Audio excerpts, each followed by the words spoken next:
Paritosh R নরক নন্দিনী উপন্যাস অবলম্বনে আমাদের এই ছবি Nandini, produced by Nayantara limited আর ডিরেক্টেড বাই শোয়েবুর রহমান রাসেল। এটা রাসেলের প্রথম ছবি আর আমি খুব এনজয় করেছি ছবিটা করে। এই ছবিটা আমি পছন্দ করি কারণ মানে যখন স্ক্রিপ্টটা আমাকে দেওয়া হয় তখন আমার মনে হলো যে গল্পটা খুব সুন্দর আর খুব ক্যারেক্টার ড্রিভেন গল্পটা। আর এটা দুটোই মেইন চরিত্র, একটা আমার যেটা পলাশ, আর হিরোইনের রোলটা যেটা করেছে নাজিরা মৌ।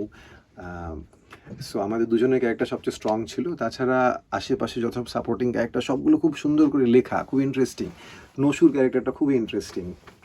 সো আমার মনে হয়েছিল যে গল্পটা সুন্দর আর যেহেতু এটা character driven so performance oriented হবে, তো করতে মজা পেয়েছি। আর সবচেয়ে ইম্পর্টেন্ট কথা হলো যে রাসেলের সঙ্গে কাজ করেছি, প্রথম ছবি রাসেলের, কিন্তু খুব ক্লিয়ার ও যে ও কী চায়। আর ওর সেই জিনিসটা কিন্তু খুব ইম্পর্ট্যান্ট। একটা ডিরেক্টরের ভিশন যদি ক্লিয়ার থাকে তো অভিনেতাদেরও খুব হেল্প হয়, কারণ আমরা জানি যে আমাদের কোন দিকে যেতে হবে। আর যখনই কিছু কনফিউশন হয়েছে আমরা রাসেলকে জিজ্ঞেস করে নিয়েছি, তো রাসেলের হাত ধরে ধরে আমরা এগিয়ে গেছি।